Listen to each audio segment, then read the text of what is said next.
मध्य प्रदेश की मोहन सरकार धर्म, संस्कृति और पर्यटन को बढ़ावा देने के उद्देश्य से लगातार कैबिनेट की बैठक कर रही है। मध्य प्रदेश के कई जिलों में ये बैठक हो रही है और अलग अलग स्थान पर ये बैठक की जा रही है। अब इसी कड़ी में अब की बार मोहन की कैबिनेट जो है लोक माता की जो राजधानी है धार्मिक नगरी महेश्वर में आयोजित होगी। इसी के साथ साथ 2025 मालवा की महारानी पूर्ण श्लोका अहिल्या देवी का 300वीं जयंती है और इस वर्ष को मनाया जा रहा है। इसी को लेकर मध्य प्रदेश सरकार माता देवी अहिल्या की 300वीं जो जयंती है इस पर बड़े ही भव्य तरीके से इसको मनाने की तैयारियां कर रही है। क्या कुछ उसमें खास रहने वाला है, हमारी रिपोर्ट देखिए।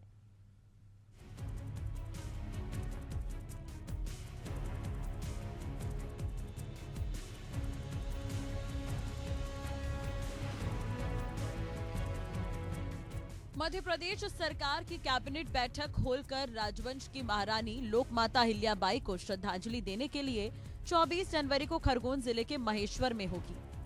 नर्मदा नदी के तट पर स्थित महेश्वर भोपाल से करीब 290 किलोमीटर दूर है और अपने किलों के लिए जाना जाता है। सीएम डॉक्टर मोहन यादव ने बताया, साल 2025 मालवा की महारानी पुण्य श्लोका अहिल्या देवी का 300वां जयंती वर्ष है। हमारी सरकार ने देवी अहिल्या माता की 300वीं जयंती मनाने का निर्णय लिया है। इस उपलक्ष्य में हम पूरे साल अलग अलग कार्यक्रम कर रहे हैं। उन्होंने कहा कि मंत्री परिषद की अगली बैठक मालवा की महारानी लोक माता अहिल्या देवी को समर्पित की जाएगी। मंत्री परिषद की बैठक 24 जनवरी को लोक माता की राजधानी रही धार्मिक नगरी महेश्वर में होगी। मुख्यमंत्री डॉक्टर यादव ने कहा कि लोक माता अहिल्या देवी का जीवन धार्मिकता, त्याग और करुणा का प्रतीक था। वे न केवल एक कुशल शासिका थी, बल्कि एक आदर्श नारी और माता भी थी। लोक माता अहिल्या देवी के शासनकाल उनकी कर्तव्य परायणता, धर्म परायणता, सुशासन, दानशीलता, धार्मिकता आदि गुणों से हमें सद्मार्ग और सुशासन के जरिए लोक कल्याण की असीम ऊर्जा और प्रेरणा मिलती है। उनके व्यक्तित्व की आभा से पूरा समाज आज भी उन्हें अत्यंत श्रद्धा से देखता है। सीएम ने प्रदेश की जनता से अपील की है कि हम सब मालवा की लोक माता अहिल्या देवी के पुण्य स्मरण में शामिल हों। वे स्वयं और मंत्रीगण मिलकर अहिल्या माता को समर्पित मंत्री परिषद की बैठक के लिए महेश्वर जाएंगे और यही लोक माता को उनके सत्कार्यों को सच्ची श्रद्धांजलि होगी। हम सबका सौभाग्य है अहिल्या महारानी का अपना शासनकाल, उनकी कर्तव्यपरायणता, उनकी धर्मपरायणता, सुशासन, दानशीलता, धार्मिकता, ऐसे कई ऐतिहासिक संदर्भों में अहिल्या महारानी का अपना एक विशेष महत्व है। उनके अपने जीवन काल से समूचा समाज धन्य होता है। उनके अपने कर्तृत्व से, उनके अपने व्यक्तित्व से, उनके जीवन के एक एक क्षण से पूरा समाज आज भी श्रद्धा से देखता है। मुझे इस बात की प्रसन्नता है, हमने उनकी 300वीं जयंती मनाने का जो निर्णय किया, पूरे वर्ष अलग अलग कार्यक्रम कर रहे हैं। इस वर्ष की कैबिनेट 24 जनवरी की अहिल्या माता के नाम पर उनकी 300वीं जयंती के अवसर पर महेश्वर में हम करने जा रहे हैं। मुझे इस बात का संतोष है, मध्य प्रदेश वो धरती है जहाँ रानी दुर्गावती, अहिल्या महारानी, सम्राट विक्रमादित्य, राजा भोज, ऐसे बड़े बड़े सुशासन के नाम हैं जिनके आधार पर मध्य प्रदेश गौरवान्वित होता आया। ऐसे में महिला शासिका में अहिल्या माता का नाम भी अमर है। हम उनके नाम पर होने वाली कैबिनेट में कई नई प्रकार की योजना भी लेकर आ रहे हैं। आइए हम सब मालवा की इस महारानी के पुण्य स्मरण में शामिल हों। मैं स्वयं और मेरे सारे मंत्रीगण हम सब मिल करके अहिल्या माता को समर्पित कैबिनेट में आने जा रहे हैं। लोक माता अहिल्या देवी का जीवन भारत के इतिहास में एक महान शासिका, समाज सुधारक और धर्मपरायण नेत्री के रूप में प्रसिद्ध है। उनका जीवन त्याग, नारी सशक्तिकरण, धर्म और न्याय के आदर्शों के लिए जाना जाता है। देवी अहिल्याबाई का जन्म 31 मई 1725 को महाराष्ट्र राज्य के अहमदनगर जिले के चौंडी गांव में एक साधारण मराठा पाटिल परिवार में हुआ था। उनके पिता का नाम मनकोजी शिंदे था। उनका विवाह 1733 में खंडेराव होलकर से हुआ, जो मालवा के शासक मल्हार राव होलकर के पुत्र थे।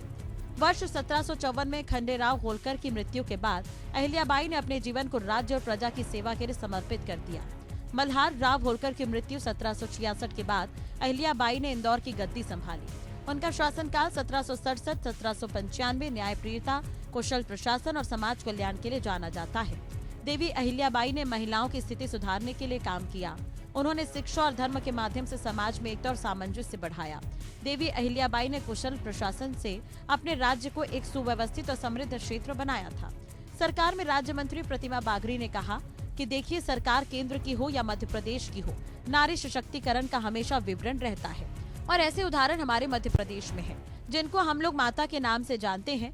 और देवी अहिल्याबाई होलकर महिलाओं के लिए न केवल प्रेरणा स्रोत है, बल्कि उनके माध्यम से राजनीति के क्षेत्र में ऐसी सशक्त महिलाएं जिन्होंने मध्य प्रदेश में न केवल लंबे समय तक राज किया, बल्कि उनका कुशल नेतृत्व, उनकी भक्ति और उनकी महिलाओं के प्रति जो आस्था रखी है वो प्रसिद्ध है। इस बार मुझे पूर्ण विश्वास है कि जो कैबिनेट के कुछ विषय भी रहेंगे वो भी हम अच्छे विषय पर आप सबके सामने लाएंगे।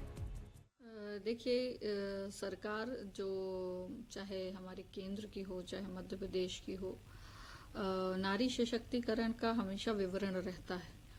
और ऐसे उदाहरण हमारे मध्य प्रदेश में हैं जिनको हम लोक माता के नाम से जानते हैं। और देवी अहिल्याबाई होलकर जी महिलाओं के लिए न केवल प्रेरणा स्रोत हैं, बल्कि उनके माध्यम से राजनीति के क्षेत्र में हो वो कितनी न्यायप्रिय थी, ये एक उदाहरण मिलता है। भक्ति के क्षेत्र में हो तो वो कितनी आध्यात्मिक थी, ये भी उनके जीवन से पता चलता है। साथ ही उन्होंने किस प्रकार कुशलता पूर्वक नेतृत्व किया। और महिला सशक्तिकरण का सबसे बड़ा उदाहरण है कि वहां पर महेश्वर में महेश्वरी साड़ियों का जो निर्माण महिलाएं करती हैं, तो आर्थिक रूप से सशक्त करने का महिलाओं को यदि किसी महिला ने काम किया है तो हमारी देवी अहिल्याबाई होलकर जी ने किया है। तो निश्चित तौर पर यदि महेश्वर में हमारी इस बार की कैबिनेट हो रही है, उनकी 300वीं जयंती है, ये एक बहुत बड़ा संदेश होगा पूरे मध्य प्रदेश के लिए, पूरे देश के लिए कि ऐसी सशक्त महिला जिन्होंने मध्य प्रदेश में लंबे समय तक राज किया और उनका कुशल नेतृत्व, उनकी भक्ति और उनकी महिलाओं के प्रति जो आस्था रही है वो दर्शाती है। और इस बार मुझे पूर्ण विश्वास है कि जो कैबिनेट के कुछ विषय भी रहेंगे वो भी अच्छे विषय आप सबके सामने आएंगे। लोक माता देवी अहिल्याबाई भारत के इतिहास में एक महान शासिका, समाज सुधारक और धर्मपरायण नेत्री के रूप में प्रसिद्ध है। उनका जीवन त्याग, नारी सशक्तिकरण, धर्म और न्याय के आदर्शों से प्रेरित है। और साल 2025 मालवा की महारानी पूर्ण श्लोका अहिल्या देवी का 300वीं जयंती वर्ष है।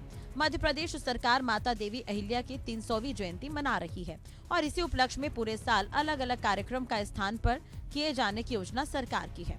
साथ ही 24 जनवरी को मध्य प्रदेश सरकार की कैबिनेट बैठक लोकमाता की राजधानी धार्मिक नगरी महेश्वर में आयोजित होने जा रही है, जहां उनके नाम पर समर्पित मंत्री परिषद की बैठक में जन कल्याण से जुड़ी कई योजनाओं को मंजूरी दी जाएगी। सभी मंत्रीगण मिलकर अहिल्या माता को उनके सच्चे कार्यों को लेकर श्रद्धांजलि देंगे।